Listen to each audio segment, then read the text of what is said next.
Salema Ananda Marga primary স্কুলে আজ ৭৭তম প্রজাতন্ত্র দিবস যথাযোগ্য মর্যাদায় ও উৎসবমুখর পরিবেশে উদযাপিত হয়েছে।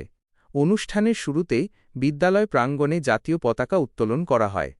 পতাকা উত্তোলনের পর উপস্থিত ছাত্রছাত্রী ও শিক্ষক-শিক্ষিকাদের সমবেত কণ্ঠে জাতীয় সঙ্গীত পরিবেশিত হয়, যা সমগ্র এলাকায় এক গভীর দেশপ্রেমের আবহ তৈরি করে। দিবসটির বিশেষ তাৎপর্য তুলে ধরতে আয়োজিত হয়েছিল কচিকাঁচাদের এক বর্ণাঢ্য র্যালি। শোভাযাত্রাটি বিদ্যালয় প্রাঙ্গণ থেকে শুরু হয়ে সালেমা আরডি ব্লকের বিভিন্ন গুরুত্বপূর্ণ পথ পরিক্রমা করে পুনরায় স্কুলে ফিরে আসে।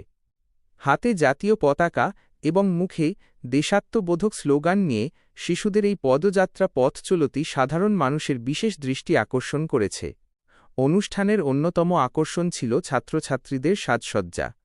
খুদে পড়ুয়ারা ভারত মাতা, মহাত্মা গান্ধী ও স্বামী বিবেকানন্দের মতো মহাপুরুষদের বেশে সেজে উপস্থিত হয়েছিল। তাদের এই প্রাণবন্ত উপস্থিতি অনুষ্ঠানটিকে এক ভিন্ন মাত্রায় পৌঁছে দেয়। এই উদযাপন প্রসঙ্গে বিদ্যালয়ের টিচার ইনচার্জ জানান, প্রজাতন্ত্র দিবসের এই ধরনের আয়োজন শিশুদের মনে শৈশব থেকেই দেশপ্রেম, শৃঙ্খলা ও আত্মবিশ্বাস গড়ে তুলতে সাহায্য করে। তিনি আশা প্রকাশ করেন যে এই উদ্যোগ শিশুদের আগামী দিনে দেশের একজন দায়িত্বশীল নাগরিক হিসেবে গড়ে উঠতে এবং জাতির প্রতি কর্তব্য পালনে উৎসাহিত করবে। আজ ৭৭তম প্রজাতন্ত্র দিবস। ১৯৫০ সালে ভারত স্বীকৃতি পেয়েছিল। সেই অনুযায়ী আমরা ওই দিনটিকে বিশেষ গুরুত্বভাবে দেখছি। ওই দিনই ভারত সার্বভৌম, গণতান্ত্রিক, প্রজাতান্ত্রিক, ধর্মনিরপেক্ষ রাষ্ট্র হিসেবে আত্মপ্রকাশ পেয়েছিল। তো ওই দিনটিকে আমরা প্রত্যেক বৎসরই আমাদের বিদ্যালয়ের কচিকাঁচা ছাত্রছাত্রীদের নিয়ে এক বর্ণাঢ্য র্যালির আয়োজন করি। ওই র্যালিতে আমাদের বিদ্যালয়ের ছাত্রছাত্রীরা সালেমা আনন্দমার্গ প্রাইমারি স্কুলের মাঠ থেকে এক বর্ণাঢ্য র্যালি শুরু করে সালেমা আরডি ব্লকের পর্যন্ত যে আবার র্যালিটি আমাদের স্কুলেই সমাপ্তি হয়। তো দেখা গেল যে ওই র্যালিতে ছোট কচিকাচি বাচ্চারা তাদের মত অনুযায়ী সেজে গান্ধীজি, ঝাঁসি রানী, ডক্টর, স্বামী বিবেকানন্দ, নেতাজি ইত্যাদি তারা মনের উৎসাহিত হয়ে সেজে আসে।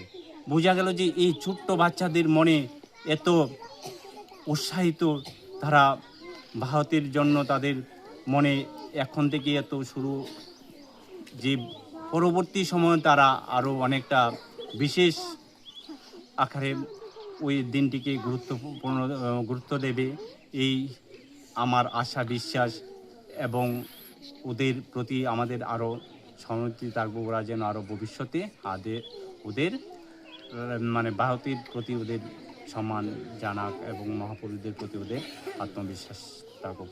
নমস্কার।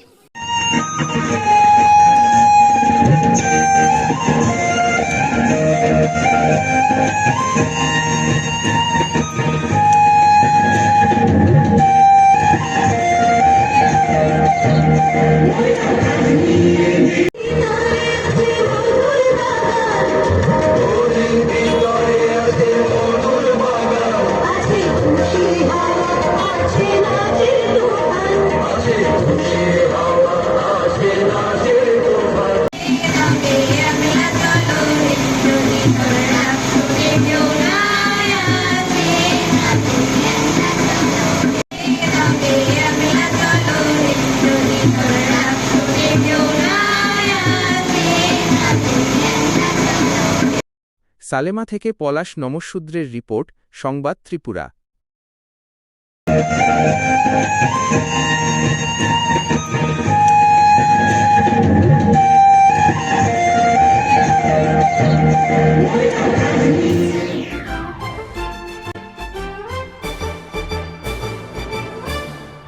রান্নার স্বাদ এবং গুণমান বৃদ্ধি মানেই সিস্টার গুঁড়া মশলা। সয়াবিন আটা সুজির পর প্রত্যেকের সুস্বাস্থ্যের জন্য এবার রান্নার তেলের দায়িত্বেও sister kachi ghani mustard oil. Sister, আপনাদের বিশ্বাস আমাদের দায়িত্ব।